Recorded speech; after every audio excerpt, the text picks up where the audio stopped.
اب کرونا سے اگر بچنا ہے کسی کو تو اب معصوم نے فرمایا کہ جو کوئی بھی 15 بار سوتے وقت، یہی شب ہے جس میں انسان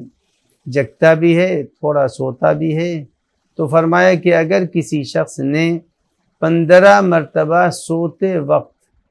سورہ مبارکہ قدر کی تلاوت کی، تو اب امام نے فرمایا کہ اگر کسی نے سوتے وقت بعد نماز عشاء پڑھ لی اور اب اس کے بعد سے وہ سونے کا ارادہ رکھتا ہے، اگر کسی نے بعد نماز عشاء اگر پڑھ لیا 15 مرتبہ، تو امام فرماتے ہیں کہ آنے والی نماز عشاء تک وہ ہر وبا اور بلا سے محفوظ رہے گا۔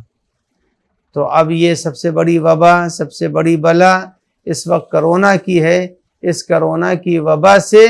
محفوظ رہے گا۔ تو سورہ مبارکہ قدر کی یہ خصوصیت ہے۔